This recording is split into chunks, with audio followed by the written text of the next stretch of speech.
जय माता दी। हरे कृष्ण। आप सभी का दिन शुभ हो।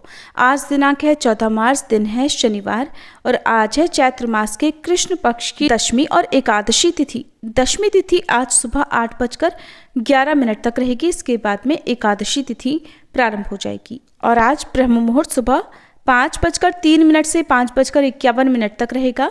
सूर्योदय होगा सुबह 6:40 पर, सूर्यास्त होगा शाम 6:31 पर। राहु काल सुबह 9 बजे से 10:30 तक रहेगा। आइए सुनते हैं घर में सुख समृद्धि के भंडार भरने वाली सीता नितनेम की कहानी। इस कहानी को सीता माता कहती थी और प्रभु श्री राम सुना करते थे। एक दिन श्री राम भगवान को किसी काम के लिए बाहर जाना पड़ा तो सीता माता कहने लगी कि भगवान, मेरा तो 12 वर्ष का नितनेम है, अब आप बाहर जाएंगे तो मैं अपनी कहानी किसे सुनाऊंगी।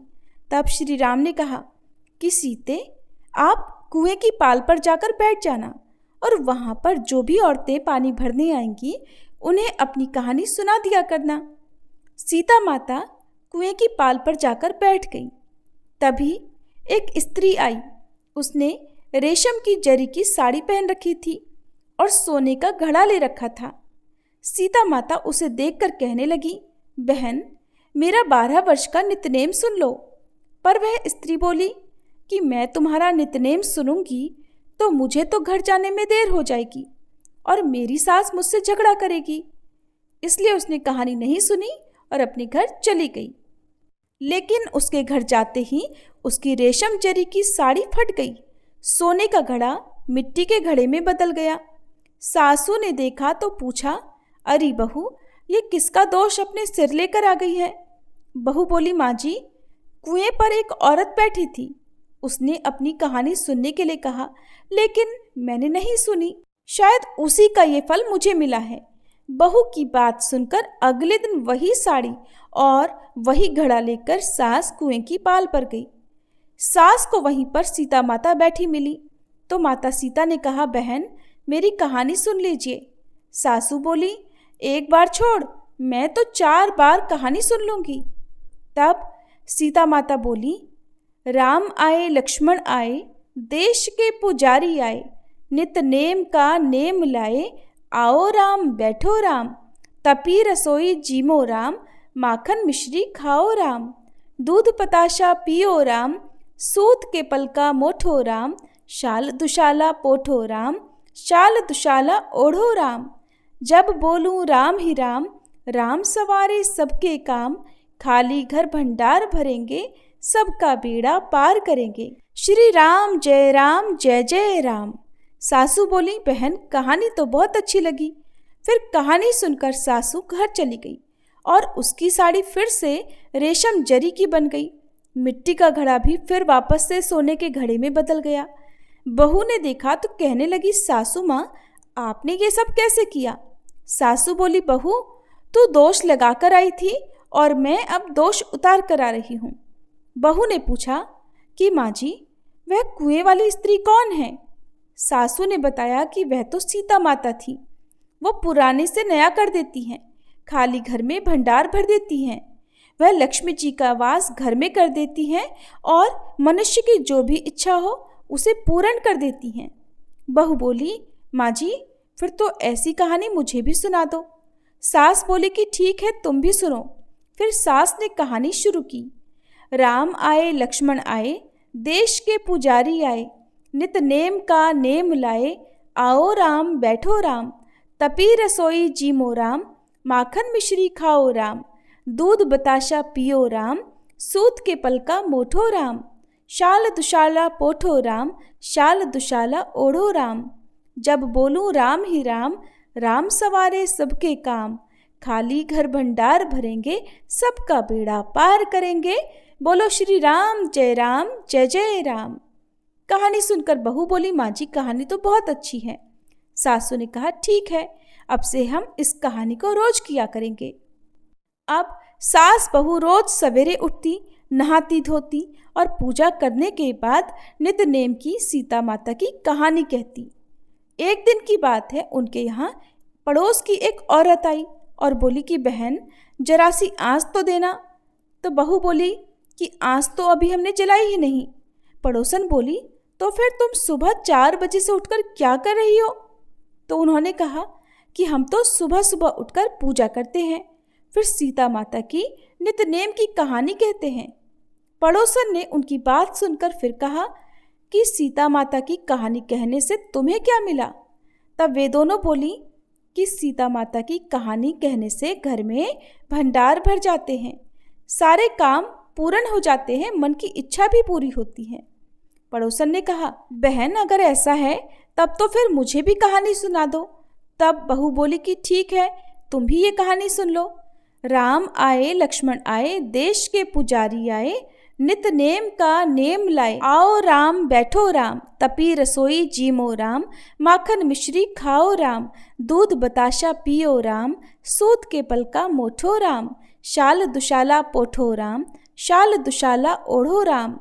जब बोलू राम ही राम, राम सवारे सबके काम, खाली घर भंडार भरेंगे, सबका बेड़ा पार करेंगे, श्री राम जय जय राम।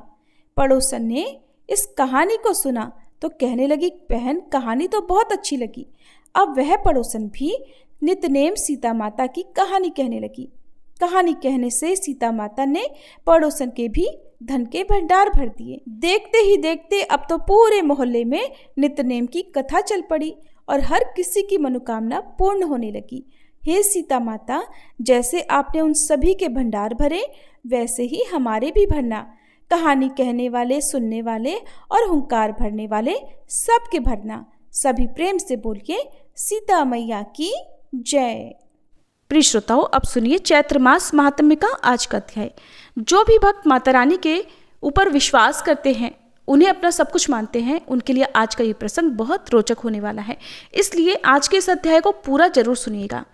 भगवान नारायण कहते हैं कि नारद, सप्तम मनु महाभाग वैवस्वत प्रसिद्ध है। अपार आनंद से संपन्न इन मनु को श्राद्ध देव भी कहा जाता है। सभी नरेश इनका आदर करते थे। परम पूज्या भगवती की कृपा तथा तपस्या के प्रभाव से मनवंतर के अधिपति होने का सौभाग्य उन्हें प्राप्त हुआ था। 8वें मनु भूमंडल पर सावर्णी नाम से विख्यात हैं। वे पूर्व जन्म में देवी की आराधना करके उनसे वर पाकर इस जन्म में मनवंतर के अधिपति हुए थे। संपूर्ण राजाओं से उन्हें सम्मान प्राप्त था। वे अपार पराक्रमी, विद्वान और भगवती जगदम्बा के परम उपासक थे। वे सावर्णी मनु पूर्व जन्म में सुरथ राजा थे। इस प्रसंग में सुरथ की कथा सुनाते हुए भगवान श्री नारायण ने सुरथ सुमेधा संवाद, मधु कैटव वध, महिषासुर तथा शुंभ निशुंभ वध की कथाएं सुनाई और अंत में कहा कि यही सुरथ राजा इस जन्म में सावर्णी मनु हुए थे। भगवान नारायण कहते हैं, नारद अब शेष मनुओं की अद्भुत उत्पत्ति भी सुनो। वैवस्वत मनु के 6 पुत्र थे, करुष, प्रशत्र, नाभाग, दिष्ट, शर्याति और त्रिशंकु। सभी महान पराक्रमी और निर्मल बुद्धि वाले थे। ये 6 पुत्र यमुना जी के पावन तट पर जाकर भगवती की उपासना करने लगे।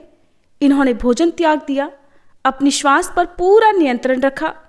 सभी अलग अलग देवी की मृणमयी मूर्ति बनाकर तरह तरह के उपचारों से आदरपूर्वक पूजा किया करते थे।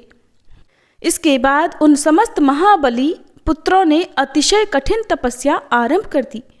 पहले तो वे कुछ जीर्ण शीर्ण पत्ते खा लेते थे। बाद में वायु, जल, धूम्र और किरण के आहार पर क्रमशः रहकर ये कठोर तप करने लगे। यों परम आदर के साथ भगवती की आराधना में तत्पर रहने वाले उन महानुभावों को तप के फलस्वरूप संपूर्ण मोह का नाश करने वाली निर्मल बुद्धि प्राप्त हुई। वे मनुपुत्र एकमात्र देवी के ही चरण चिंतन में लगे हुए थे।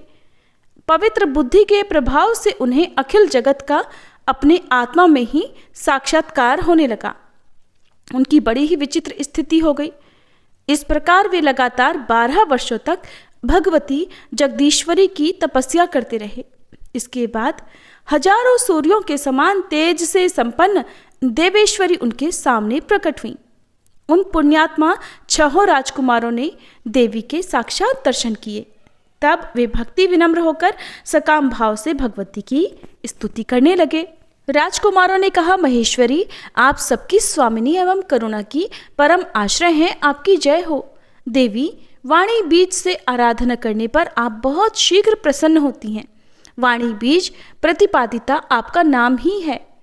क्लिंकार रूपी विग्रह से शोभा पाने वाली देवी, आप क्लिंग इस बीज मंत्र की उपासना से अपार प्रीति प्रदान करती हैं। महामाये, आप कामेश्वर के मन को प्रसन्न करने वाली तथा परम प्रभु को संतुष्ट करने में परम निपुण हैं। आपकी आराधना से विपुल हर्ष एवं महान साम्राज्य प्राप्त हो जाते हैं। भोगवर्धिनी, ब्रह्मा, विष्णु और शंकर जी आपके ही रूप हैं। इस प्रकार उन महाभाग राजपुत्रों के स्तुति करने पर भगवती प्रसन्न होकर उनके प्रति कल्याणमय वचन में इस प्रकार बोली। देवी ने कहा, कठिन तपस्या करने वाले राजपुत्रों, तुम बड़े महात्मा पुरुष हो गए हो। मेरी उपासना से तुम्हारे सारे पाप भी धुल गए हैं। तुम्हें परम विमल बुद्धि प्राप्त है। अब तुम शीघ्र अपनी सारी मनोकामनाओं को वर के रूप में मुझसे मांग लो। मैं अत्यंत प्रसन्न हूँ। मेरे द्वारा इस समय तुम्हारे संपूर्ण मनोरथ पूर्ण हो जाएंगे। ये सुनकर राजपुत्रों ने कहा, देवी, हमें निष्कंटक राज्य, दीर्घजीवी संतान, अव्याहत भोग, यथेच्छ यश, तेज और बुद्धि तथा सबसे अजेयत्व प्रदान करने की कृपा कीजिए। बस हमारी यही प्रार्थना है। तब देवी बोली, बहुत ठीक, ऐसा ही होगा। तुम सबके मन में जो जो कामनाएं हैं वे सभी पूर्ण होंगी। तुम सब लोग मनवंतरों के स्वामी बनोगे। तुम्हें दीर्घायु संतान होगी। अनेक प्रकार के भोग भी प्राप्त होंगे। तुम्हारे बल को कोई खंडित नहीं कर सकेगा। ऐश्वर्य, यश, तेज और विभूतियां पूर्ण रूप से सदा तुम्हारा साथ देंगी। राजपुत्रों, तुम क्रमशः मनवंतरों के अधिष्ठाता बनोगे। भगवान नारायण कहते हैं, नारद, राजकुमारों ने भक्तिपूर्वक भगवती भ्रामरी की स्तुति की थी। उन पर प्रसन्न होकर जगदम्बा ने उन्हें वर प्रदान किया और उसके बाद उसी क्षण वे अंतर्ध्यान हो गई। नारद जी ने पूछा, प्राज्ञ वे भ्रामरी देवी कौन है? वे कैसे प्रकट हुई और उनका कैसा स्वरूप है? भगवान, शोक दूर करने वाला वह विचित्र उपाख्यान सुनाने की कृपा कीजिए। भगवती की कथा तो अमृतमयी है। भगवान नारायण कहने लगे, नारद सुनो, अब मैं अचिंत्य और अव्यक्त स्वरूपिणी भगवती जगन्माया की मोक्ष देने वाली अद्भुत लीला का वर्णन करूंगा। भगवती श्रीदेवी के जो जो चरित्र हैं वे सब किसी न किसी बहाने से जगत के कल्याणार्थी होते हैं। उन करुणामयी देवी के कार्य जगत में वैसे ही हित भरे होते हैं जैसे संतान वत्सला माता के पुत्र के प्रति। पूर्व समय की बात है, अरुण नामक एक महान पराक्रमी दैत्य था। देवताओं से द्वेष रखने वाला वह महान नीच दानव पाताल में रहता था। उसके मन में देवताओं को जीतने की इच्छा उत्पन्न हो गई। अतः वह हिमालय पर जाकर पद्म योनि ब्रह्मा जी को प्रसन्न करने के लिए कठोर तप करने लगा। उसने चित्त शांत करके अपना आसन जमा लिया, श्वास रोक लिया।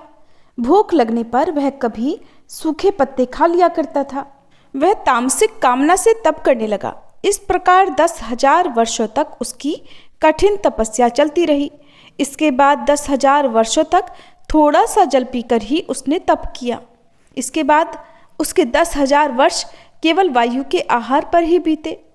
तत्पश्चात 10,000 वर्षों तक बिल्कुल निराहार रहकर उसने तप किया।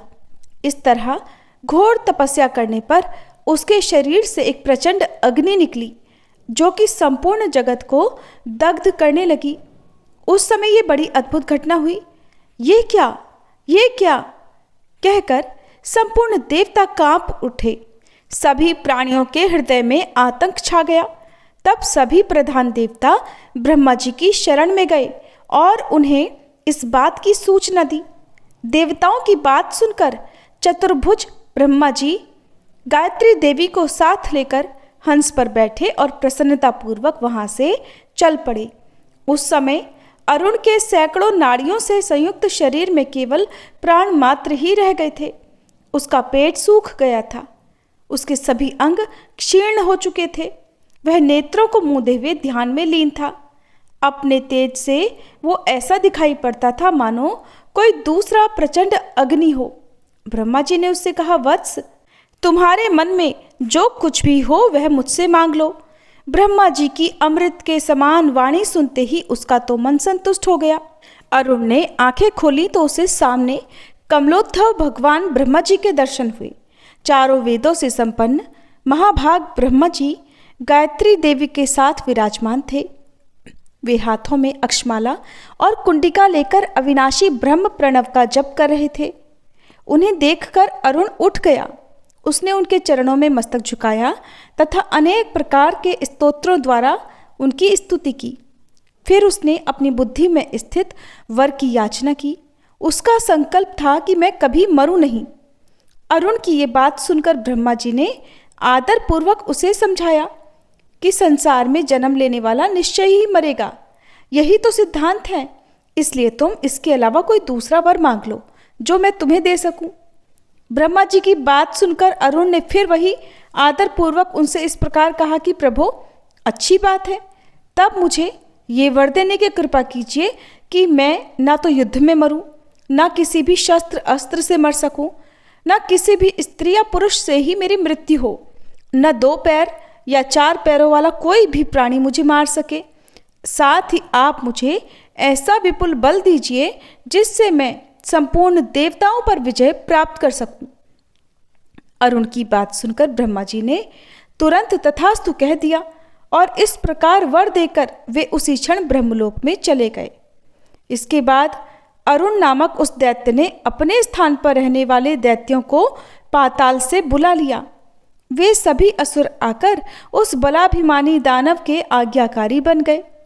फिर उसने युद्ध करने के अभिप्राय से अपने दूत को अमरावती भेज दिया। उस समय उस दूत की बात सुनकर देवराज इंद्र भय से कांपने लगे। वे महानुभाव देवता राक्षसों के वध की बात सोच ही रहे थे कि इतने में ही दैत्यराज अरुण अपनी दानवी सेना से सुसज्जित होकर स्वर्गलोक पहुंच गया एवं बात ही बात में उसने समस्त देवताओं को पराजित कर दिया। मुने, उसने तपस्या के प्रभाव से अनेक रूप बना लिए और सूर्य, चंद्रमा, यम तथा अग्नि के समस्त अधिकारों को अलग अलग अपने हाथों में लेकर वह स्वयं सबका शासन करने लगा। अपने अपने स्थान से च्युत होकर दीन बने हुए वे सभी देवता कैलाश में गए और एक एक करके भगवान शंकर को अपने दुख की गाथा सुनाने लगे। उस समय भगवान शंकर के मन में भी बड़ा विचार उत्पन्न हो गया। उन्होंने सोचा कि अब ऐसी स्थिति में क्या करना चाहिए, क्योंकि ब्रह्मा जी से वर दे चुके हैं। इसलिए अब तो ये दानव ना तो युद्ध में, न शस्त्र और अस्त्रों से, न पुरुष और स्त्री के द्वारा अथवा न ही द्विपद चतुष्पद, न ही तदितर प्राणियों से ये मर सकता है। उस समय सभी आर्त होकर चिंता करने लगे, परंतु किसी को भी कोई उपाय सूझ नहीं पड़ा। ठीक उसी समय यह आकाशवाणी हुई, देवताओं, तुम लोग भगवती भुवनेश्वरी की उपासना करो, वे ही तुम लोगों का कार्य सिद्ध करेंगी। यदि दानवराज अरुण गायत्री के जप से पृथक हो जाए तो उसकी मृत्यु के योग्य परिस्थिति हो सकती है। संतोष प्रदान करने वाली ये वाणी बड़े उच्च स्वर से हुई थी।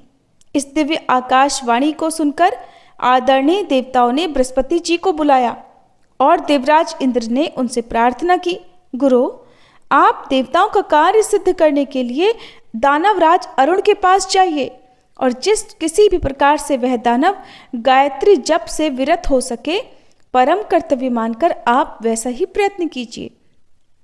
हम लोग ध्यानपूर्वक भगवती परमेश्वरी की उपासना करते हैं, वे प्रसन्न होकर आपकी सहायता करेंगी। बृहस्पति जी से इस प्रकार कहकर सब देवता भगवती जम्बुंदेश्वरी के पास जाने के लिए तैयार हो गए। उनका उद्देश्य था कि वे परम सुंदरी देवी दैत्य के भय से घबराए हुए हम देवताओं की रक्षा करें। वे वहां जाकर सुनिष्ठित चित्त से तपस्या करने लगे। उनके द्वारा माया बीज का जप होने लगा। वे तन मन से देवी यज्ञ में तत्पर हो गए और इधर बृहस्पति जी शीघ्र ही दानवराज अरुण के पास पहुंच गए। सामने आए हुए उन मुनिवर से दैत्य ने पूछा, मुने, तुम कहाँ से आ गए? तुम्हारे आने का उद्देश्य क्या है? शीघ्र बताओ। मैं तुम्हारा पक्षपाती तो नहीं हूं, बल्कि तुम्हारे प्रति मेरी शत्रुता ही रहती है। दानवराज अरुण की बात सुनकर मुनिवर बृहस्पति जी ने उससे कहा, दानवेंद्र, हम जिन देवी की उपासना करते हैं तुम भी निरंतर उन्हीं की उपासना करते हो, अतएव तुम हमारे पक्षपाती हो ही गए। फिर कैसे कहते हो कि मैं तुम्हारा पक्षपाती नहीं हूं? बृहस्पति जी की ये बात सुनकर तथा देव माया से मोहित होकर अभिमान में आकर उसने कहा कि अच्छा, अब मैं गायत्री की उपासना ही नहीं करूंगा। ऐसा कहकर वह दैत्य गायत्री के जप से ही विरत हो गया। गायत्री के जप का त्याग करते ही उसका शरीर भी निस्तेज हो गया और इस प्रकार अपने कार्य में सफलता प्राप्त करके बृहस्पति जी शीघ्र ही वहां से निकले और अमरावती में लौट आए। उन्होंने आकर इंद्र से सारा समाचार कह सुनाया। इससे सभी देवताओं के मन में बड़ी प्रसन्नता हुई। वे भगवती परमेश्वरी की उपासना करने लगे। मुने इस प्रकार बहुत समय व्यतीत होने के बाद किसी एक शुभ अवसर पर जगत का कल्याण करने वाली भगवती जगदम्बा प्रकट हुई। उनके श्री विग्रह से करोड़ों सूर्यों के समान प्रकाश फैल रहा था। असंख्य कामदेव के समान वे सुंदर थीं। उनके शरीर में अद्भुत अनुलेपन लगा था।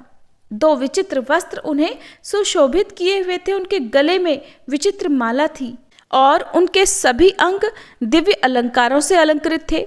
उनकी मुट्ठी अद्भुत भ्रमरों से भरी हुई थी। वे करुणामयी देवी परम शांत वर तथा अभय मुद्रा धारण किए हुए थी। नाना भ्रमरों से युक्त पुष्पों की माला उनकी छवि बढ़ा रही थी। वे चारों ओर से असंख्य विचित्र भ्रमरों अर्थात भंवरों द्वारा घिरी हुई थी। भ्रमर हृंग इस शब्द का गायन करते थे और देवी उस गीत का अनुमोदन कर रही थी। उनके पार्श्ववर्ती वे भ्रमर असंख्य थे। वे देवी संपूर्ण श्रृंगारों से सम अलंकृत थीं। वेदों में प्रशंसित सभी गुण उनमें विराजमान थे। वे देवी सर्वात्मिका, सर्वमयी, सर्वमंगल रूपिणी, सर्वज्ञा, सर्वजननी, सर्वा, सर्वेश्वरी और शिवा इन नामों से सुशोभित थीं। उन देवी के दर्शन पाकर हारे हुए सब देवता ब्रह्मा आदि प्रधान देवताओं के साथ प्रसन्नता पूर्वक उन वेद प्रतिपादिता भगवती शिवा की स्तुति करने लगे। देवताओं ने कहा, सृष्टि स्थिति और संहार करने वाली भगवती महाविद्ये आपको नमस्कार है। कमल के समान नेत्रों से शोभा पाने वाली हे देवी, आप संपूर्ण जगत को धारण करती हैं। आपको बारंबार प्रणाम है। विश्व सहित तेजस प्राज्ञमय विराट रूप धारण करने वाली देवी, आपको नमस्कार है। व्याकृत रूप तथा कूटस्थ रूप से शोभा पाने वाली देवी, आपको नमस्कार है। सृष्टि स्थिति और संहार से रहित तथा दुष्टों के लिए अर्गला स्वरूपिणी भगवती दुर्गे, आप ज्योति स्वरूपिणी निर्मल भक्ति से प्राप्य हैं।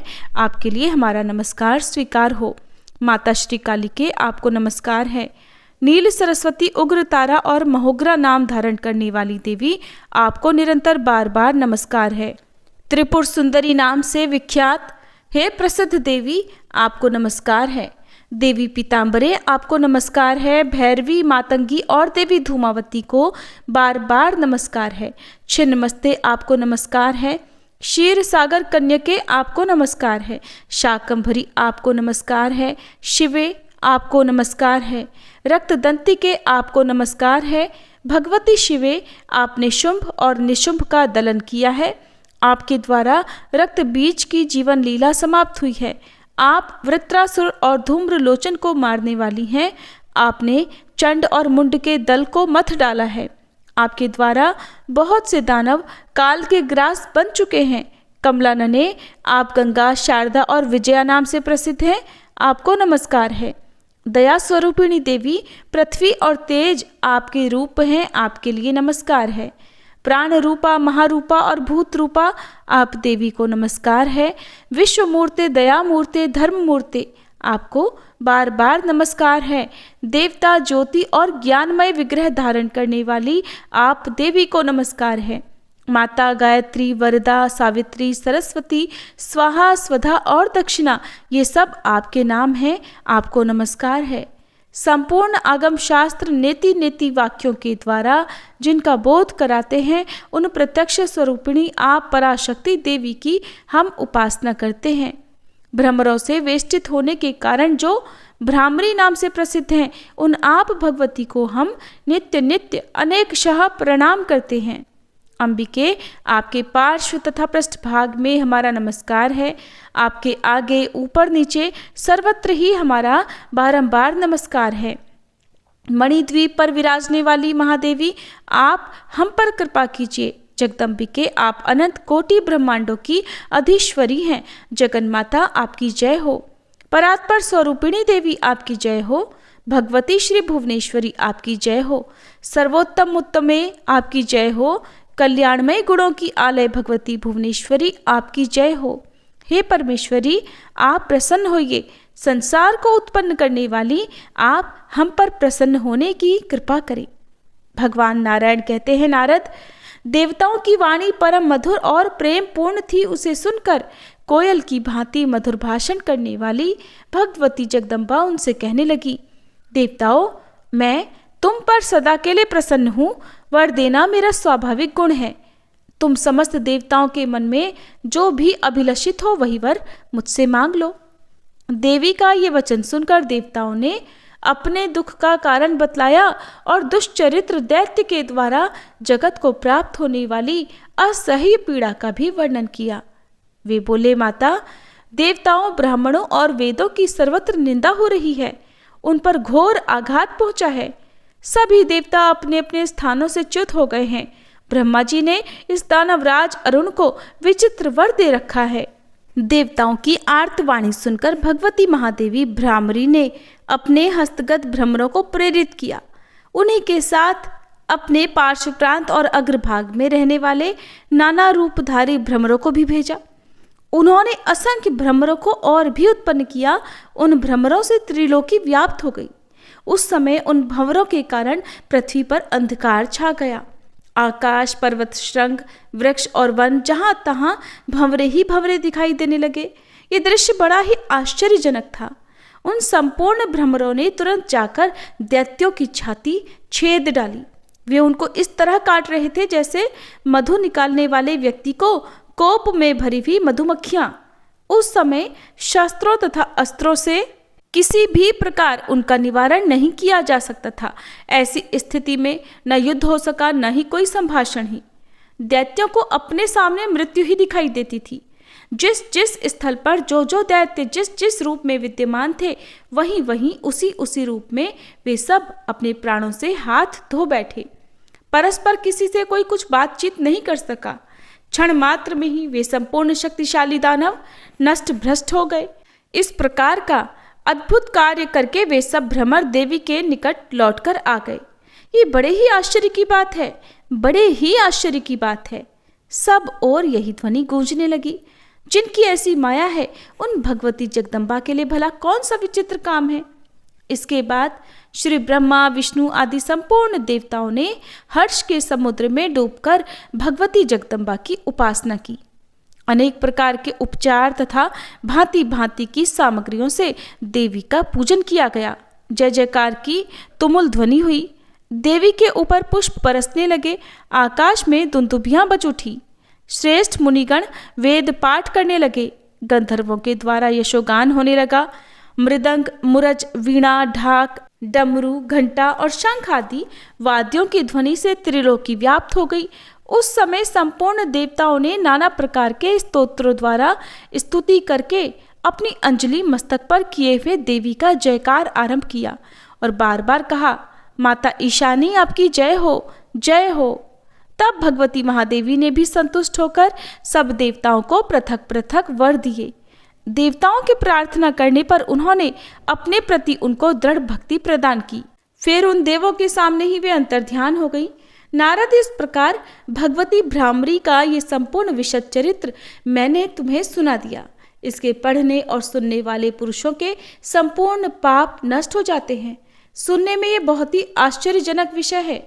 इसके प्रभाव से मनुष्य संसार रूपी समुद्र से तर जाता है। इसी प्रकार संपूर्ण मनुओं का चरित्र भी पापों का उच्छेद कर डालता है। देवी के महात्म्य से संबंध रखने वाला ये विषय पढ़ने और सुनने वालों के लिए कल्याणप्रद है। जो पुरुष नित्य इस प्रसंग का पठन और श्रवण करता है, वह संपूर्ण पापों से मुक्त होकर भगवती के परम पद को प्राप्त कर लेता है। सभी प्रेम से बोलिए भ्रामरी देवी की जय। प्रिय श्रोताओं, ये था चैत्र मास महात्म्य का आज का अध्याय। अब सुनिए आज की भागवत कथा। श्री सुखदेव जी कहते हैं, हे परीक्षित, भगवान श्री कृष्ण ने विदर्भ राजकुमारी रुक्मिणी जी का ये संदेश सुनकर अपने हाथ से ब्राह्मण देवता का हाथ पकड़ लिया और हंसते हुए ऐसे बोले।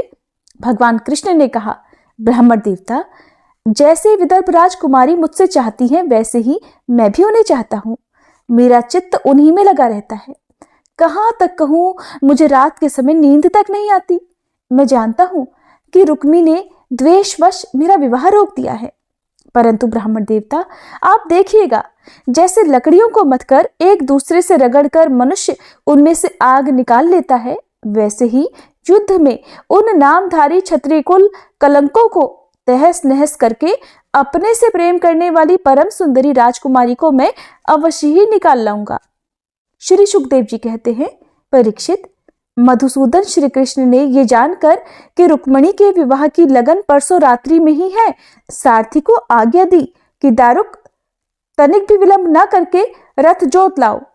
दारुक भगवान के रथ में शैव्य, सुग्रीव, मेघपुष्प और बलाहक नाम के 4 घोड़े जोत कर उसे ले आया और हाथ जोड़कर भगवान के सामने खड़ा हो गया। शूर नंदन श्री कृष्ण ब्राह्मण देवता को पहले रथ पर चढ़ाकर फिर खुद भी सवार हुए और उन शीघ्रगामी घोड़ों के द्वारा एक ही रात में आनर्त देश से विदर्भ देश में जा पहुंचे। कुंडिन नरेश महाराज भीष्मक अपने बड़े लड़के रुक्मी के स्नेहवश अपनी कन्या शिशुपाल को देने के लिए विवाहोत्सव की तैयारी करा रहे थे। नगर के राजपथ, चौराहे और गली कूचे झाड़ बुहार दिए गए थे। उन पर छिड़काव किया जा चुका था। चित्र विचित्र रंग बिरंगी छोटी बड़ी झंडियां और पताकाएं लगा दी गई थी। तोरण बांध दिए गए थे। वहां के स्त्री पुरुष पुष्पमाला, हार, इत्र, फुलेल, चंदन, गहने और निर्मल वस्त्रों से सजे हुए थे। वहां के सुंदर सुंदर घरों में से अगर के धूप की सुगंध फैल रही थी। परीक्षित, राजा भीष्मक ने पितर और देवताओं का विधि पूर्वक पूजन करके ब्राह्मणों को भोजन कराया और नियमानुसार स्वस्ति वाचन भी किया। सुशोभित दांतों वाली परम सुंदरी राजकुमारी रुक्मणी जी को स्नान कराया गया। उनके हाथों में मंगलसूत्र, कंकड़ पहनाए गए, कोहबर बनाया गया। 2 नए नए वस्त्र उन्हें पहनाए गए और वे उत्तम उत्तम आभूषणों से विभूषित की गई। श्रेष्ठ ब्राह्मणों ने साम, ऋक और यजुर्वेद के मंत्रों से उनकी रक्षा की और अथर्ववेद के विज्ञान पुरोहित ने गृह शांति के लिए हवन किया। राजा भीष्मक कुल परंपरा और शास्त्रीय विधियों के बड़े जानकार थे। उन्होंने सोना, चांदी, वस्त्र, गुड़, मिले हुए तिल और गौवें ब्राह्मणों को दी। इसी प्रकार चेदी नरेश राजा दमघोष ने भी अपने पुत्र शिशुपाल के लिए मंत्रज्ञ ब्राह्मणों से अपने पुत्र के विवाह संबंधी मंगल कृत्य करवाए। इसके बाद वे मद चुआते हुए हाथियों, सोने की मालाओं से सजाए हुए रथों, पैदलों और घुड़सवारों की चतुरंगिणी सेना साथ लेकर कुंडिनपुर जा पहुंचे। विदर्भराज भीष्मक ने आगे आकर उनका स्वागत सत्कार और प्रथा के अनुसार अर्चन पूजन किया। इसके बाद उन लोगों को पहले से ही निश्चित किए हुए जनवासों में आनंद पूर्वक ठहरा दिया। उस बारात में शाल्व, जरासंध, दंतवक्त्र, विदुरथ और पौंड्रक आदि शिशुपाल के सहस्त्रों मित्र नरपति आए हुए थे। वे सब राजा श्री कृष्ण और बलराम जी के विरोधी थे और राजकुमारी रुक्मणी शिशुपाल को ही मिले इसी विचार से आए हुए थे। उन्होंने अपने अपने मन में ये पहले से ही निश्चय कर रखा था कि अगर श्री कृष्ण बलराम आदि यदुवंशियों के साथ आकर कन्या को हरने का प्रयास करेगा तो हम सब मिलकर उससे लड़ेंगे। यही कारण था कि उन राजाओं ने अपनी अपनी पूरी सेना और रथ, हाथी, घोड़े आदि भी अपने साथ ले लिए थे। विपक्षी राजाओं की इस तैयारी का पता भगवान बलराम जी को लग गया और जब उन्होंने ये सुना कि भैया श्री कृष्ण अकेले ही राजकुमारी का हरण करने के लिए चले गए हैं, तब उन्हें वहां लड़ाई झगड़े की बड़ी आशंका हुई। यद्यपि वे श्री कृष्ण का बल पराक्रम जानते थे, फिर भी भाई के प्रति स्नेह से उनका हृदय भर आया और वे तुरंत ही हाथी, घोड़े, रथ और पैदलों की बड़ी भारी चतुरंगिणी सेना साथ लेकर कुंडिनपुर के लिए चल पड़े। इधर परम सुंदरी रुक्मणी जी भगवान श्री कृष्ण के शुभागमन की प्रतीक्षा कर रही थी। उन्होंने देखा श्री कृष्ण की तो कौन कहे, अभी ब्राह्मण देवता भी नहीं लौटे। तब तो वे बड़ी चिंता में पड़ गई। सोचने लगी, अहो, अब मुझ अभागिनी के विवाह में केवल 1 रात की देरी है, परंतु मेरे जीवन सर्वस्व कमल नयन भगवान अभी भी नहीं पधारे। इसका क्या कारण हो सकता है? कुछ निश्चय नहीं मालूम पड़ता। यही नहीं, मेरे संदेश ले जाने वाले ब्राह्मण देवता भी तो अभी तक नहीं लौटे। इसमें संदेह नहीं कि भगवान श्री कृष्ण का स्वरूप परम शुद्ध है और विशुद्ध पुरुष ही उनसे प्रेम कर सकते हैं। उन्होंने मुझ में कुछ न कुछ बुराई देखी होगी, तभी तो मेरा हाथ पकड़ने के लिए, मुझे स्वीकार करने के लिए तत्पर होकर वे यहाँ नहीं पधार रहे। ठीक है, मेरे भाग्य ही मंद हैं। विधाता और भगवान शंकर भी मेरे अनुकूल नहीं जान पड़ते। ये भी संभव है कि रुद्र पत्नी गिरिराज कुमारी सती पार्वती जी मुझसे अप्रसन्न हो। परीक्षित, रुक्मणी जी इसी उधेड़ बुन में पड़ी हुई थी। उनका संपूर्ण मन और उनके सारे मनोभाव भक्त मन चोर भगवान ने चुरा लिए थे। उन्होंने उन्हीं को सोचते सोचते कि अभी समय है ऐसा समझकर अपने आंसू भरे नेत्र बंद कर लिए। परीक्षित, इस प्रकार रुक्मणी जी भगवान श्री कृष्ण के शुभागमन की प्रतीक्षा कर रही थी। उसी समय उनकी बाईं जंघा, बाईं भुजा और नेत्र फड़कने लगे, जो प्रेतम के आगमन का प्रिय संवाद सूचित कर रहे थे। इतने में ही भगवान श्री कृष्ण के भेजे हुए वे ब्राह्मण देवता पहुंच गए और उन्होंने अंतःपुर में राजकुमारी रुक्मणी जी को इस प्रकार देखा मानो कोई ध्यान मगन देवी हो। सती रुक्मणी जी ने देखा ब्राह्मण देवता का मुख प्रफुल्लित है, उनके मन और चेहरे पर किसी प्रकार की कोई चिंता, कोई घबराहट नहीं है। वे उन्हें देखकर उनके लक्षणों से ही समझ गई कि भगवान श्री कृष्ण आ गए। फिर तो प्रसन्नता से खिलकर उन्होंने ब्राह्मण देवता से पूछा। तब ब्राह्मण देवता ने निवेदन किया कि भगवान श्री कृष्ण यहाँ पधार गए हैं और उनकी भूरी भूरी प्रशंसा की। उन्होंने ये भी बतलाया कि राजकुमारी जी, आपको ले जाने की उन्होंने सत्य प्रतिज्ञा की है। भगवान के शुभागमन का समाचार सुनकर रुक्मणी जी का हृदय आनंदातिरेक से भर गया।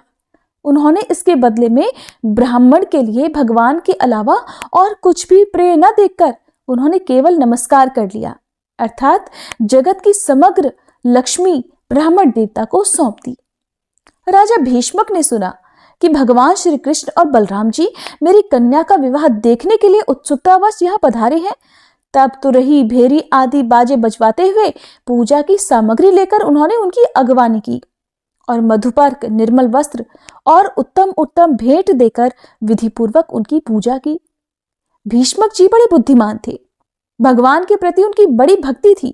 उन्होंने भगवान को सेना और साथियों के सहित समस्त सामग्रियों से युक्त निवास स्थान में ठहराया और उनका यथावत आतिथ्य सत्कार किया। विदर्भ राज भीष्मक जी के यहाँ निमंत्रण में जितने राजा आए थे, उन्होंने उनके पराक्रम, अवस्था, बल और धन के अनुसार सारी इच्छित वस्तुएं देकर सबका खूब सत्कार किया। विदर्भ देश के नागरिकों ने जब सुना कि भगवान श्री कृष्ण यहाँ पधारे हैं, तब वे लोग भगवान के निवास स्थान पर आए और अपने नयनों की अंजलि में भर भर कर उनके वदनार विंद का मधुर मकरंद रस पान करने लगे। वे आपस में इस प्रकार बातचीत कर रहे थे, रुक्मणी इन्हीं की अर्धांगिनी होने के योग्य है और ये परम पवित्र मूर्ति श्याम सुंदर रुक्मणी के ही योग्य पति हैं। दूसरी कोई भी इनकी पत्नी होने के योग्य नहीं है। यदि हमने अपने पूर्व जन्म या इस जन्म में कुछ भी सत्कर्म किया हो तो त्रिलोक विधाता भगवान हम पर प्रसन्न हो और ऐसी कृपा करें कि श्याम सुंदर श्री कृष्ण ही विदर्भ राजकुमारी रुक्मणी जी का पाणी ग्रहण करें। परीक्षित, जिस समय प्रेम परवश होकर पूर्वासी लोग परस्पर इस प्रकार बातचीत कर रहे थे, उसी समय रुक्मणी जी अंतःपुर से निकलकर देवी जी के मंदिर के लिए चली। बहुत से सैनिक उनकी रक्षा में नियुक्त थे। वे प्रेम मूर्ति श्री कृष्ण चंद्र के चरण कमलों का चिंतन करती हुई भगवती भवानी के पाद पल्लवों का दर्शन करने के लिए पैदल ही चल पड़ी। वे स्वयं मौन थी और माताएं और सखी सहेलियां सब ओर से उन्हें घेरे हुए थी। शूरवीर राज सैनिक हाथों में अस्त्र शस्त्र उठाए, कवच पहने उनकी रक्षा कर रहे थे। उस समय मृदंग, शंख, ढोल, तुरही और भेरी आदि बाजे बज रहे थे। बहुत सी ब्राह्मण पत्नियां पुष्पमाला, चंदन आदि सुगंध द्रव्य और गहने कपड़ों से सज धज कर साथ साथ चल रही थी और अनेकों प्रकार के उपहार तथा पूजन आदि की सामग्री लेकर सहस्त्रों श्रेष्ठ वीरांगनाएं भी साथ थीं। गवैये गीत गाते जाते थे, बाजे वाले बाजे बजाते चलते थे और सूत, मागध तथा बंदीजन दुल्हन के चारों ओर जय जयकार करते विरद बखानते जा रहे थे। देवी जी के मंदिर में पहुंचकर रुक्मणी जी ने अपने कमल के समान सुकोमल हाथ पैर धोए, आचमन किया, इसके बाद बाहर भीतर से पवित्र और शांत भाव से युक्त होकर अंबिका देवी के मंदिर में प्रवेश किया। बहुत सी विधि विधान जानने वाली बड़ी बूढ़ी ब्राह्मणियां उनके साथ थीं। उन्होंने भगवान शंकर की अर्धांगिनी भवानी को और भगवान शंकर जी को भी रुक्मणी जी से प्रणाम करवाया। रुक्मणी जी ने भगवती से प्रार्थना की, हे अंबिका माता, आपकी गोद में बैठे हुए आपके प्रिय पुत्र गणेश जी को और आपको मैं बारंबार नमस्कार करती हूँ। माते, आप ऐसा आशीर्वाद दीजिए कि मेरी अभिलाषा पूर्ण हो। भगवान श्री कृष्ण ही मेरे पति हों। इसके बाद रुक्मणी जी ने जल, गंध, अक्षत, धूप, वस्त्र, पुष्पमाला, हार, आभूषण, अनेक प्रकार के नैवेद्य, भेंट और आरती आदि सामग्रियों से अंबिका देवी की पूजा की। इसके बाद उक्त सामग्रियों से तथा नमक, पुआ, पान, कंठसूत्र, फल और ईख से सुहागिन ब्राह्मणियों की भी पूजा की। तब ब्राह्मणियों ने उन्हें प्रसाद देकर आशीर्वाद दिए और दुल्हन ने ब्राह्मणियों और माता अंबिका को नमस्कार करके प्रसाद ग्रहण किया। पूजा अर्चना की विधि समाप्त हो जाने पर उन्होंने मौन व्रत तोड़ दिया और रत्न जटित अंगूठी से जगमगाते हुए कर कमल के द्वारा एक सहेली का हाथ पकड़कर वे गिरजा मंदिर से बाहर निकली। परीक्षित, रुक्मणी जी भगवान की माया के समान बड़े बड़े धीर वीरों को भी मोहित कर लेने वाली थी। उनका कटिभाग बहुत ही सुंदर और पतला था। मुखमंडल पर कुंडलों की शोभा जगमगा रही थी। वे किशोर और तरुण अवस्था की सन्निधि में स्थित थीं। उनके होठों पर मनोहर मुस्कान थी। उनके दांतों की पंक्तियां थी तो कुंदकली के समान परम उज्ज्वल, परंतु पके हुए कुंदरू के समान लाल लाल होठों की चमक से उस पर भी लालिमा आ गई थी। उनके पांवों की पायजेब चमक रही थी और उनमें लगे हुए छोटे छोटे घुंघरू रुंझुन रुंझुन कर रहे थे। वे अपने सुकुमार चरण कमलों से पैदल ही राजहंस की गति से चल रही थी। उनकी वह अपूर्व छवि देखकर वहां आए हुए बड़े बड़े यशस्वी वीर सब मोहित हो गए। कामदेव ने ही भगवान का कार्य सिद्ध करने के लिए अपने बाणों से उनका हृदय जर्जर कर दिया। रुक्मणी जी इस प्रकार इस उत्सव यात्रा के बहाने मंद मंद गति से चलकर भगवान श्री कृष्ण पर अपना राशि राशि सौंदर्य निछावर कर रही थी। उन्हें देखकर और उनकी खुली मुस्कान तथा लजीली चितवन पर अपना चित्त लुटाकर वे बड़े बड़े नरपति और वीर इतने मोहित और बेहोश हो गए कि उनके हाथों से अस्त्र शस्त्र छूटकर गिर पड़े और वे स्वयं भी रथ, हाथी और घोड़ों से धरती पर आ गिरे। इस प्रकार रुक्मणी जी भगवान श्री कृष्ण के शुभागमन की प्रतीक्षा करती हुई अपने कमल की कली के समान सुकुमार चरणों को बहुत ही धीरे धीरे आगे बढ़ा रही थी। उन्होंने अपने बाएं हाथ की अंगुलियों से मुख की ओर लटकती हुई अलकें हटाई और वहां आए हुए नरपतियों की ओर लजीली चितवन से देखा। उसी समय उन्हें श्याम सुंदर भगवान श्री कृष्ण के दर्शन हुए। राजकुमारी रुक्मणी जी रथ पर चढ़ना ही चाहती थीं कि भगवान श्री कृष्ण ने समस्त शत्रुओं के देखते देखते उनकी भीड़ में से रुक्मणी जी को उठा लिया और उन सैकड़ों राजाओं के सिर पर पांव रखकर उन्हें अपने उस रथ पर बिठा लिया जिसकी ध्वजा पर गरुड़ चिन्ह लगा हुआ था। इसके बाद जैसे सिंह सियारों के बीच में से अपना भाग ले जाया करता है, वैसे ही रुक्मणी जी को लेकर भगवान श्री कृष्ण बलराम जी आदि यदुवंशियों के साथ वहां से चल पड़े। उस समय जरासंध के वशवर्ती अभिमानी राजाओं को अपना यह बड़ा भारी अपमान और यश कीर्ति का नाश सहन नहीं हुआ। वे सब के सब चिढ़कर कहने लगे, अहो हमें धिक्कार है, आज हम लोग धनुष धारण करके खड़े ही रह गए और ये ग्वाले जैसे सिंह के भाग को हिरन ले जाते हैं उसी प्रकार हमारा सारा यश छीन कर ले गए। श्री सुखदेव जी कहते हैं, परीक्षित, इस प्रकार कह सुनकर सब के सब राजा क्रोध से आग बबूला हो उठे और कवच पहनकर अपने अपने वाहनों पर सवार हो गए। अपनी अपनी सेना के साथ सब धनुष ले लेकर भगवान श्री कृष्ण के पीछे दौड़ पड़े। राजन, जब यदुवंशियों के सेनापतियों ने देखा कि शत्रु दल हम पर चढ़ा आ रहा है, तब उन्होंने भी अपने अपने धनुष का टंकार किया और घूमकर उनके सामने डट गए। जरासंध की सेना के लोग कोई घोड़े पर, कोई हाथी पर तो कोई रथ पर चढ़े हुए थे। वे सभी धनुर्वेद के बड़े मर्मज्ञ थे। वे यदुवंशियों पर इस प्रकार बाणों की वर्षा करने लगे मानो दल के दल बादल पहाड़ों पर मूसलाधार पानी बरसा रहे हो। परम सुंदरी रुक्मणी जी ने देखा कि उनके पति श्री कृष्ण की सेना बाण वर्षा से ढक गई है। तब उन्होंने लज्जा के साथ भयभीत नेत्रों से भगवान श्री कृष्ण के मुख की ओर देखा। भगवान ने हंसकर कहा, सुंदरी डरो मत, तुम्हारी सेना अभी तुम्हारे शत्रुओं की सेना को नष्ट किए डालती है। इधर गद और संकर्षण आदि यदुवंशी वीर अपने शत्रुओं का पराक्रम और अधिक नहीं सह सके। वे अपने बाणों से शत्रुओं के हाथी, घोड़े और रथों को छिन्न भिन्न करने लगे। उनके बाणों से रथ, घोड़े और हाथियों पर बैठे विपक्षी वीरों के कुंडल, किरीट और पगड़ियों से सुशोभित करोड़ों सिर, खड्ग, गदा और धनुषयुक्त हाथ, पहुंचे जांघें और पैर कट कट कर धरती पर गिरने लगे। इस प्रकार घोड़े, खच्चर, हाथी, ऊंट, गधे और मनुष्यों के सिर भी कट कट कर रणभूमि में लौटने लगे। अंत में विजय की सच्ची आकांक्षा वाले यदुवंशियों ने शत्रुओं की सेना तहस नहस कर डाली। जरासंध आदि सभी राजा युद्ध से पीठ दिखाकर भाग खड़े हुए। उधर शिशुपाल अपनी होने वाली पत्नी के छिन जाने के कारण मरणासन्न सा हो रहा था। न तो उसके हृदय में उत्साह रह गया और न शरीर पर कांति। उसका मुंह सूख रहा था। उसके पास जाकर जरासंध कहने लगा, शिशुपाल जी, आप तो एक श्रेष्ठ पुरुष हैं, ये उदासी छोड़ दीजिए। क्योंकि राजन, कोई भी बात सर्वदा अपने अनुकूल ही हो या प्रतिकूल ही हो, इस संबंध में कुछ स्थिरता किसी भी प्राणी के जीवन में नहीं देखी जाती। जैसे कठपुतली बाजीगर की इच्छा के अनुसार नाचती है, वैसे ही ये जीव भी भगवान की इच्छा के अधीन रहकर सुख और दुख के संबंध में यथाशक्ति चेष्टा करता रहता है। देखिए, श्री कृष्ण ने मुझे 23 अक्षौहिणी सेनाओं के साथ 17 बार हरा दिया। मैंने केवल एक बार 18वीं बार उन पर विजय प्राप्त की। फिर भी इस बात को लेकर मैं न तो कभी शोक करता हूं और न ही कभी हर्ष, क्योंकि मैं जानता हूं कि प्रारब्ध के अनुसार काल भगवान ही इस चराचर जगत को झकझोरते रहते हैं। इसमें संदेह नहीं कि हम लोग बड़े बड़े वीर सेनापतियों के भी नायक हैं। फिर भी इस समय श्री कृष्ण के द्वारा सुरक्षित यदुवंशियों की थोड़ी सी सेना ने ही हमें हरा दिया है।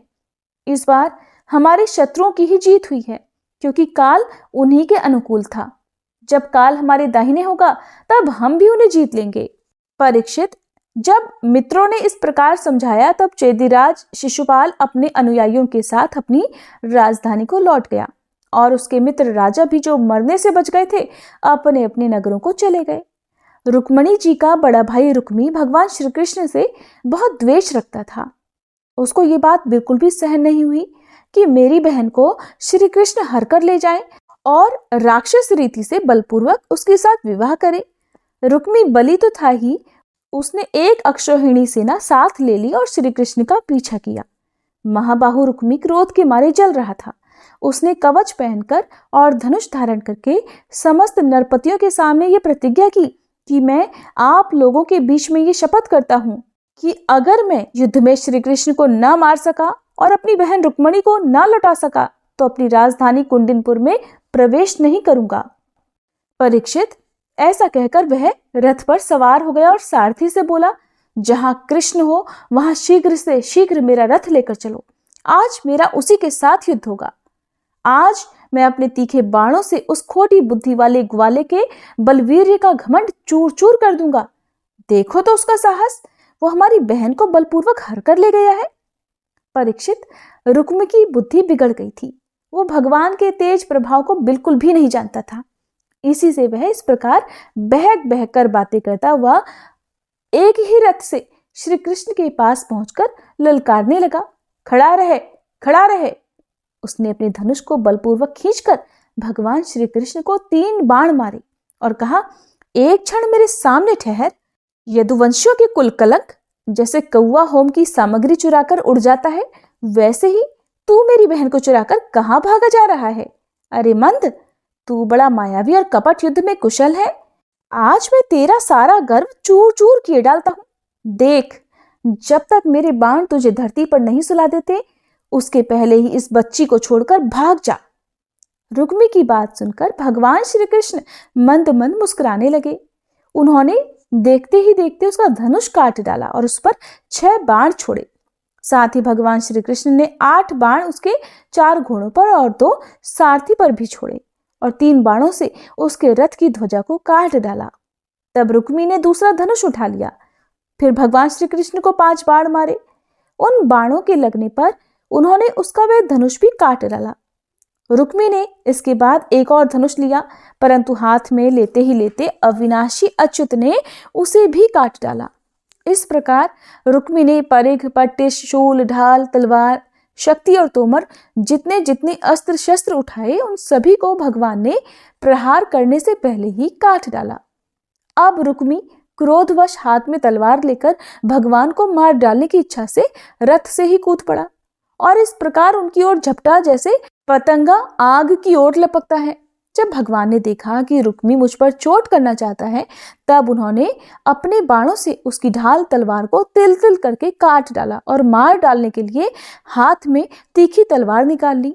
जब रुक्मणी जी ने देखा कि ये तो हमारे भाई को अब मार ही डालना चाहते हैं, तब वे भय से विफल हो गई और अपने प्रेतम पति भगवान कृष्ण के चरणों में गिरकर करुण स्वर में बोली, देवताओं के भी आराध्य देव, हे जगतपते, आप योगेश्वर हैं। आपके स्वरूप और इच्छाओं को कोई नहीं जान सकता। आप परम बलवान हैं, परंतु कल्याण स्वरूप भी तो हैं। प्रभु, मेरे भाई को मारना आपके योग्य काम नहीं है। श्री सुखदेव जी कहते हैं, रुक्मणी जी का एक एक अंग भय के मारे थर थर कांप रहा था। शोक की प्रबलता से उनका मुंह सूख गया था, गला रुंध गया था। वो इतनी बेचैन हो रही थी कि उसी आतुरता में सोने का हार भी उनके गले से गिर पड़ा और इसी अवस्था में वे भगवान के चरण कमल पकड़े हुए थी। परम दयालु भगवान उन्हें भयभीत देखकर करुणा से द्रवित हो गए। उन्होंने फिर रुक्मी को मार डालने का विचार छोड़ दिया। फिर भी रुक्मी उनके अनिष्ट की चेष्टा से विमुख नहीं हुआ। तब भगवान कृष्ण ने उसको उसी के दुपट्टे से बांध दिया और उसकी दाढ़ी, मूछ और केश कई जगह से मूंढकर उसे कुरूप बना दिया। तब तक यदुवंशी वीरों ने शत्रु की अद्भुत सेना को तहस नहस कर डाला, ठीक वैसे ही जैसे हाथी कमलवन को रौंद डालता है। फिर तो वे लोग उधर से लौटकर श्री कृष्ण के पास आए तो देखा कि रुक्मी दुपट्टे से बंधा हुआ अधमरी अवस्था में पड़ा हुआ है। उसे देखकर सर्वशक्तिमान भगवान बलराम जी को बड़ी दया आई और उन्होंने उसके बंधन खोलकर उसे छोड़ दिया तथा श्री कृष्ण से कहा, कृष्ण, तुमने ये अच्छा नहीं किया। ये निंदित कार्य हम लोगों के योग्य नहीं है। अपने संबंधी की दाढ़ी मूछ मोड़कर उसे कुरूप कर देना, ये तो एक प्रकार का वध ही है। इसके बाद बलराम जी ने रुक्मणी जी को संबोधित करके कहा, साध्वी, तुम्हारे भाई का रूप विकृत कर दिया गया है, ये सोचकर हम लोगों से बुरा मत मानना, क्योंकि जीवन को सुख दुख देने वाला कोई दूसरा नहीं है। उसे तो अपने ही कर्म फल का भोग भोगना पड़ता है। अब बलराम जी श्री कृष्ण से कहने लगे, कृष्ण, यदि अपना सगा संबंधी वध करने योग्य अपराध करे तब भी अपने ही संबंधियों के द्वारा उसका मारा जाना उचित नहीं है। उसे छोड़ देना चाहिए। वो तो अपने अपराध से ही मर चुका है, मरे हुए को फिर क्या मारना भला। फिर रुक्मणी जी से बोले, साध्वी, ब्रह्मा जी ने क्षत्रियों का धर्म ही ऐसा बना दिया है कि सगा भाई भी अपने भाई को मार डालता है, इसलिए यह छात्र धर्म अत्यंत घोर है। इसके बाद फिर से कृष्ण जी से बोले, भाई कृष्ण, ये ठीक है कि जो लोग धन के नशे में अंधे हो रहे हैं और अभिमानी हैं, वे राज्य, पृथ्वी, पैसा, स्त्री, मान, तेज या फिर किसी और कारण से अपने बंधुओं का भी तिरस्कार कर दिया करते हैं। अब फिर वे रुक्मिणी जी से बोले, साध्वी, तुम्हारे भाई बंधु समस्त प्राणियों के प्रति दुर्भाव रखते हैं। हमने उनके मंगल के लिए ही उनके प्रति दंड विधान किया है। उसे तुम अज्ञानियों की तरह अमंगल मान रही हो, ये तुम्हारी बुद्धि की विषमता है। इसलिए साध्वी, अज्ञान के कारण होने वाले इस शोक को त्याग दो। ये शोक अंतःकरण को मुरझा देता है, मोहित कर देता है। इसलिए इसे छोड़कर तुम अपने स्वरूप में स्थित हो जाओ। श्री सुखदेव जी कहते हैं, परीक्षित, जब बलराम जी ने इस प्रकार समझाया तब परम सुंदरी रुक्मणी जी ने अपने मन का मैल मिटाकर विवेक बुद्धि से उसका समाधान किया। रुक्मी की सेना और उसके तेज का नाश हो चुका था, केवल प्राण बच रहे थे।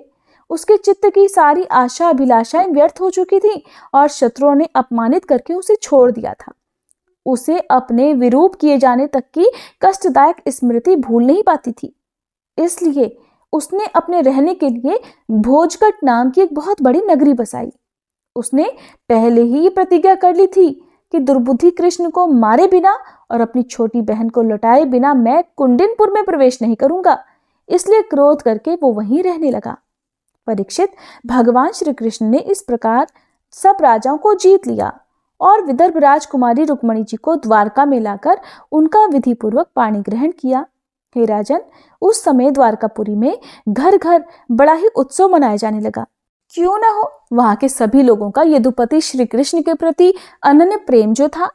वहां के सभी नर नारी मणियों के चमकीले कुंडल धारण किए हुए थे। उन्होंने आनंद से भरकर चित्र विचित्र वस्त्र पहने दुल्हा और दुल्हन को अनेकों भेंट की सामग्रियां उपहार में दी। उस समय द्वारका की अपूर्व शोभा हो रही थी। कहीं बड़ी बड़ी पताकाएं बहुत ऊंचे तक फहरा रही थी। चित्र विचित्र मालाएं, वस्त्र और रत्नों के तोरण बंधे हुए थे। द्वार द्वार पर दूब, खील आदि मंगल की वस्तुएं सजाई हुई थी। जल भरे कलश, अर्गजा और धूप की सुगंध तथा दीपावली से बड़ी ही विलक्षण शोभा हो रही थी। मित्र नरपति आमंत्रित किए गए थे। उनके मतवाले हाथियों के मध्य से द्वारका की सड़क और गलियों का छिड़काव हो गया था। प्रत्येक दरवाजे पर केलों के खंभे और सुपारी के पेड़ रोपे हुए बहुत ही भले लग रहे थे। उस उत्सव में कौतूहलवश इधर उधर दौड़ धूप करते हुए बंधु वर्गों में कुरु, संजय, कैकय, विदर्भ, यदु और कुंती आदि वंशों के लोग परस्पर आनंद मना रहे थे। जहां तहां रुक्मणी हरण की गाथा गाई जाने लगी। उसे सुनकर राजा और राजकन्याएं अत्यंत विस्मित हो गई। महाराज, भगवती लक्ष्मी जी को रुक्मणी के रूप में साक्षात लक्ष्मीपति भगवान श्री कृष्ण के साथ देखकर द्वारकापुरवासी नर नारियों को परम आनंद हुआ। श्री सुखदेव जी कहते हैं, परीक्षित, कामदेव भगवान वासुदेव के ही अंश हैं। वे पहले रुद्र भगवान की क्रोधाग्नि से भस्म हो गए थे। अब फिर शरीर प्राप्ति के लिए उन्होंने अपने अंशी भगवान वासुदेव का ही आश्रय लिया। वे ही काम अब की बार भगवान श्री कृष्ण के द्वारा रुक्मणी जी के गर्भ से उत्पन्न हुए और प्रद्युम्न नाम से इस संसार में प्रसिद्ध हुए। सौंदर्य, वीर, सौशील्य आदि सद्गुणों में भगवान श्री कृष्ण से वे किसी भी प्रकार कम नहीं थे। बालक प्रद्युम्न अभी 10 दिन के भी नहीं हुए थे कि काम रूपी शंबरासुर वेश बदलकर सूतिका गृह से उन्हें हरकर ले गया और समुद्र में फेंककर अपने घर लौट गया। उसे मालूम हो गया था कि ये मेरा भावी शत्रु है। समुद्र में बालक प्रद्युम्न को एक बड़ा भारी मत्स्य निकल गया। इसके बाद मछुओं ने बहुत बड़े जाल में फंसाकर दूसरी मछलियों के साथ उस मत्स्य को भी पकड़ लिया और उन्होंने उसे ले जाकर शंबरासुर को भेंट के रूप में दे दिया। शंबरासुर के रसोइये उस अद्भुत मत्स्य को उठाकर रसोई घर में ले आए और कुल्हाड़ियों से उसे काटने लगे। रसोइयों ने मत्स्य के पेट में बालक देखकर उसे शंबरासुर की दासी मायावती को समर्पित कर दिया। उसके मन में बड़ी शंका हुई। तब नारद जी ने आकर बालक का कामदेव होना, श्री कृष्ण की पत्नी रुक्मणी के गर्भ से जन्म लेना, मत्स्य के पेट में जाने का सब कुछ हाल कह सुनाया। परीक्षित, वह मायावती कामदेव की यशस्विनी पत्नी रति ही थी। जिस दिन शंकर जी के क्रोध से कामदेव का शरीर भस्म हो गया था, उसी दिन से वह उसकी देह के पुनः उत्पन्न होने की प्रतीक्षा कर रही थी। उसी रति को शंबरासुर ने अपने यहाँ दाल भात बनाने के काम में नियुक्त कर रखा था। जब उसे पता चला कि इस शिशु के रूप में मेरे पति कामदेव ही है, तब वह उसके प्रति बहुत प्रेम करने लगी। श्री कृष्ण कुमार भगवान प्रद्युम्न बहुत थोड़े दिनों में जवान हो गए और उनका रूप लावण्य इतना अद्भुत था कि जो स्त्रियां उनकी ओर देखती उनके मन में श्रृंगार रस बढ़ जाता। कमल दल के समान कोमल और विशाल नेत्र, घुटनों तक लंबी लंबी बाहें और मनुष्यलोक में सबसे सुंदर शरीर। रति सलज्ज हास्य के साथ भौहें मटकाकर उनकी ओर देखती और प्रेम से भरकर स्त्री पुरुष संबंधी भाव व्यक्त करती हुई उनकी सेवा में लगी रहती। श्री कृष्ण नंदन भगवान प्रद्युम्न ने उनके भावों में परिवर्तन देखकर कहा, देवी, तुम तो मेरी माँ के समान हो, तुम्हारी बुद्धि उल्टी कैसे हो गई? मैं देखता हूं कि तुम माता का भाव छोड़कर कामिनी के समान हाव भाव दिखा रही हो। रति ने कहा, प्रभु, आप स्वयं भगवान नारायण के पुत्र हैं। शंबरासुर आपको सूतिका गृह से चुरा लाया था। आप मेरे पति स्वयं कामदेव ही हैं और मैं आपकी सदा की धर्म पत्नी रति हूं। मेरे स्वामी, जब आप 10 दिन के भी नहीं थे, तब इस शंबरासुर ने आपको हर कर समुद्र में डाल दिया। वहां एक मच्छा आपको निगल गया और उसी के पेट से आप यहाँ मुझे प्राप्त हुए हैं। ये शंबरासुर सैकड़ों प्रकार की माया जानता है। इसको अपने वश में कर लेना या जीत लेना बहुत ही कठिन है। आप अपने इस शत्रु को मोहन आदि मायाओं के द्वारा नष्ट कर डालिए। स्वामिन, अपनी संतान आपके खो जाने से आपकी माता पुत्र स्नेह से व्याकुल हो रही हैं। वे आतुर होकर अत्यंत दीनता से रात दिन चिंता करती रहती हैं। उनकी ठीक वैसी ही दशा हो रही है जैसे बच्चा खो जाने पर कुर्री पक्षी की या बछड़ा खो जाने पर बेचारी गाय की होती है। मायावती रति ने इस प्रकार कहकर परम शक्तिशाली प्रद्युम्न को महामाया नाम की विद्या सिखाई। ये विद्या ऐसी ही है जो सब प्रकार की मायाओं का नाश कर देती है। अब प्रद्युम्न जी शंबरासुर के पास जाकर उस पर बड़े बड़े कटु कटु आक्षेप करने लगे। वे चाहते थे कि ये किसी प्रकार झगड़ा कर बैठे। इतना ही नहीं, उन्होंने युद्ध के लिए उसे स्पष्ट रूप से ललकारा।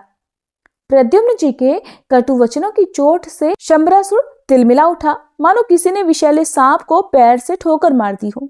उसकी आंखें क्रोध से लाल हो गई। वह हाथ में गदा लेकर बाहर निकल आया। उसने अपनी गदा बड़े जोर से आकाश में घुमाई और उसके बाद प्रद्युम्न जी पर चला दी। गदा चलाते समय उसने इतना कर्कश सिहनाद किया मानो बिजली कड़क रही हो। परीक्षित, भगवान प्रद्युम्न ने देखा कि उसकी गदा बड़ी तेजी से मेरी ओर आ रही है। तब उन्होंने अपनी गदा के प्रहार से उसकी गदा गिरा दी और क्रोध में भरकर अपनी गदा उस पर चलाई। तब वह दैत्य मयासुर की बतलाई हुई आसुरी माया का आश्रय लेकर आकाश में चला गया और वहीं से प्रद्युम्न जी पर अस्त्र शस्त्रों की वर्षा करने लगा। महारथी प्रद्युम्न जी पर बहुत सी अस्त्र वर्षा करके जब वह उन्हें पीड़ित करने लगा, तब उन्होंने समस्त मायाओं को शांत करने वाली सत्वमयी महाविद्या का प्रयोग किया। इसके बाद शंबरासुर ने यक्ष, गंधर्व, पिशाच, नाग और राक्षसों की सैकड़ों मायाओं का प्रयोग किया, परंतु श्री कृष्ण कुमार प्रद्युम्न जी ने अपनी महाविद्या से उन सब का नाश कर दिया। इसके बाद उन्होंने एक तीक्ष्ण तलवार उठाई और शंबरासुर का किरीट और कुंडल से सुशोभित सिर, जो लाल लाल दाढ़ी मूछों से बड़ा भयंकर लग रहा था, काट कर धड़ से अलग कर दिया। देवता लोग पुष्पों की वर्षा करते हुए स्तुति करने लगे और इसके बाद मायावती रति, जो आकाश में चलना जानती थी, अपने पति प्रद्युम्न जी को आकाश मार्ग से द्वारकापुरी में ले गई। परीक्षित, आकाश में अपनी गोरी पत्नी के साथ सांवले प्रद्युम्न जी की ऐसी शोभा हो रही थी मानो बिजली और मेघ का जोड़ा हो। इस प्रकार उन्होंने भगवान के उस उत्तम अंतःपुर में प्रवेश किया जिसमें सैकड़ों श्रेष्ठ रमणियां निवास करती थी। अंतःपुर की नारियों ने देखा कि प्रद्युम्न जी का शरीर वर्षाकालीन मेघ के समान श्यामवर्ण है। रेशमी पीतांबर धारण किए हुए हैं, घुटनों तक लंबी भुजाएं हैं, रत्नारे नेत्र हैं और सुंदर मुख पर मंद मंद मुस्कान की अनूठी ही छटा है। उनके मुखारविंद पर घुंघराली और नीली अलके इस प्रकार शोभायमान हो रही हैं मानो भौरे खेल रहे हों। वे सब उन्हें श्री कृष्ण समझकर सकुचा गईं और घरों में इधर उधर छुप गईं। फिर धीरे धीरे स्त्रियों को ये मालूम हो गया कि ये श्री कृष्ण नहीं है, क्योंकि इनकी अपेक्षा इनमें कुछ विलक्षणता अवश्य है। अब वे अत्यंत आनंद और विस्मय से भरकर इस श्रेष्ठ दंपति के पास आ गई। उसी समय वहां रुक्मणी जी आ पहुंची। परीक्षित, उनके नेत्र कजरारे और वाणी अत्यंत मधुर थी। इस नवीन दंपति को देखते ही उन्हें अपने खोए हुए पुत्र की याद हो आई। वात्सल्य स्नेह की अधिकता से उनके स्तनों से दूध झड़ने लगा। रुक्मणी जी सोचने लगी, ये नररत्न कौन है? ये कमल नयन किसका पुत्र है? किस बड़भागिनी ने इसे अपने गर्भ में धारण किया होगा? इसे ये कौन सौभाग्यवती पत्नी रूप में प्राप्त हुई है? मेरा भी एक नन्हा सा शिशु खो गया था, न जाने कौन उसे सूतिका गृह से उठा ले गया। यदि वो कहीं जीता जागता होगा तो उसकी अवस्था और रूप भी इसी के समान हुआ होगा। मैं तो इसी बात से हैरान हूं कि इसे भगवान श्याम सुंदर की सी रूपरेखा, अंगों की गठन, चाल ढाल, मुस्कान, चितवन और बोलचाल कहां से प्राप्त हुई? हो न हो ये वही बालक है जिसे मैंने अपने गर्भ में धारण किया था, क्योंकि स्वभाव से ही मेरा स्नेह इसके प्रति उमड़ रहा है और मेरी बाईं बाह भी फड़क रही है। जिस समय रुक्मणी जी इस प्रकार सोच विचार कर रही थी, निश्चय और संदेह के झूले में झूल रही थी, उसी समय पवित्र कीर्ति भगवान श्री कृष्ण अपने माता पिता देवकी वसुदेव जी के साथ वहां पधारे। भगवान श्री कृष्ण सब कुछ जानते थे, परंतु वे कुछ नहीं बोले, चुपचाप खड़े रहे। इतने में ही नारद जी वहां पहुंचे और उन्होंने प्रद्युम्न जी को शंबरासुर का हर कर ले जाना, समुद्र में फेंक देना आदि जितनी भी घटनाएं घटित हुई थी वे सब कह सुनाई। नारद जी के द्वारा ये महान आश्चर्यमयी घटना सुनकर भगवान श्री कृष्ण के अंतःपुर की स्त्रियां चकित हो गईं और बहुत वर्षों तक खोए रहने के बाद लौटे हुए प्रद्युम्न जी का इस प्रकार अभिनंदन करने लगी मानो कोई मरकर जी उठा हो। देवकी जी, वसुदेव जी, भगवान श्री कृष्ण, बलराम जी, रुक्मणी जी और स्त्रियां सब उस नव दंपति को हृदय से लगाकर बहुत ही आनंदित हुए। जब द्वारकावासी नर नारियों को ये पता लगा कि खोए हुए प्रद्युम्न जी लौट आए हैं, तब वे परस्पर कहने लगी, अहो कैसे सौभाग्य की बात है कि ये बालक मानो मरकर फिर लौट आया। परीक्षित, प्रद्युम्न जी का रूप रंग भगवान श्री कृष्ण से इतना मिलता जुलता था कि उन्हें देखकर उनकी माताएं भी उन्हें अपना पतिदेव श्री कृष्ण समझकर मधुर भाव में मगन हो जाती थी और उनके सामने से हटकर एकांत में चली जाती थी। श्री निकेतन भगवान के प्रतिबिंब स्वरूप कामावतार भगवान प्रद्युम्न के दिख जाने पर ऐसा होना कोई आश्चर्य की बात नहीं है। फिर उन्हें देखकर दूसरी स्त्रियों की विचित्र दशा हो जाती थी, इसमें तो कहना ही क्या है। हरे कृष्ण। आज की भागवत कथा यहीं पर समाप्त होती है। इसके आगे की कथा आप सभी कल सुनिएगा। अब सुनिए भागवत जी की आरती। तुलसी महारानी नमो नमो, हरि की पटरानी नमो नमो, धन तुलसी पूरण तप कीनो, धन तुलसी पूरण तप कीनो, शालिग्राम बनी पटरानी नमो नमो, तुलसी महारानी नमो नमो, जाके पत्र मंजरी कोमल, जाके पत्र मंजरी कोमल, श्रीपति कमल चरण लपटानी नमो नमो, तुलसी महारानी नमो नमो, धूप दीप नैवेद्य आरती, धूप दीप नैवेद्य आरती, पुष्पन की वर्षा वर्षानी नमो नमो, तुलसी महारानी नमो नमो, 56 भोग 3600 व्यंजन, 56 भोग 3600 व्यंजन, बिन तुलसी हरि एक न मानी नमो नमो, बिन तुलसी हरि एक न मानी नमो नमो, तुलसी महारानी नमो नमो, सभी सखी मैया तेरो यश गावे, सभी सखी मैया तेरो यश गावे, भक्ति दान दीजे महारानी नमो नमो, तुलसी महारानी नमो नमो, हरि की पटरानी नमो नमो, तुलसी महारानी नमो नमो, तुलसी मैया की जय। श्री भागवत भगवान की है आरती, पापियों को पाप से है तारती। श्री भागवत भगवान की है आरती, पापियों को पाप से है तारती। ये अमर ग्रंथ, ये मुक्ति पंथ, ये पंचम वेद निराला, नव ज्योति जलाने वाला। हरि नाम यही, हरि धाम यही, हरि नाम यही, हरि धाम यही, यही जग मंगल की आरती, पापियों को पाप से है तारती।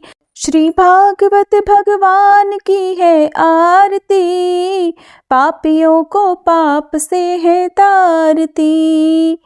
ये शांति गीत पावन पुनीत, पापों को मिटाने वाला, हरि दर्श दिखाने वाला। ये सुख करनी, ये दुख हरनी, ये सुख करनी, ये दुख हरनी, श्री मधुसूदन की आरती, पापियों को पाप से है तारती। श्री भागवत भगवान की है आरती, पापियों को पाप से है तारती।